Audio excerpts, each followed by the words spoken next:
আমাদের অতীত জীবন সম্বন্ধে মনীষীদের কতগুলো গুরুত্বপূর্ণ কথা। অতীত সম্বন্ধে কাজী নজরুল ইসলাম বলেছেন, কেউ ভোলে না কেউ ভোলে অতীত দিনের স্মৃতি, কেউ দুঃখ লয়ে কাঁদে কেউ ভুলিতে গায় গীতি। কাজী নজরুল ইসলামের আরেকটি কথা, যায় মহাকাল মূর্ছা যায় প্রবর্তকের ঘুর চাকায়, যায় অতীত কৃষ্ণকায় যায় অতীত রক্ত পায়।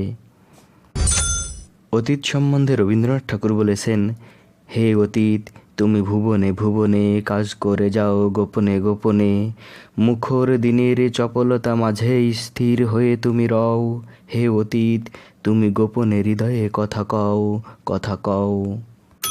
উইলিয়াম ধানি বলেছেন, জীবন সায়ান্নে দাঁড়িয়ে যে জীবনের স্বর্ণোজ্জ্বল অতীতের কথা স্মরণ করে উৎফুল্ল হয়ে উঠতে পারে, সে সত্যিই ভাগ্যবান। ওমর খৈয়াম বলেছেন, সব বলি মিছা শুনো গোপনে একটি বচন সত্য সার, যে ফুল নিশায় পড়িয়াছে ঝরিয়া সে নাহি কখনো ফুটিবে আর।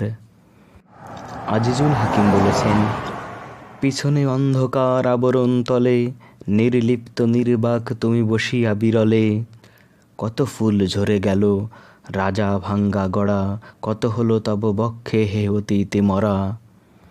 এই রকম সব জ্ঞানময় ভিডিও পেতে লাইক করুন, শেয়ার করুন, সাবস্ক্রাইব করে পাশে থাকুন এবং উপভোগ করুন।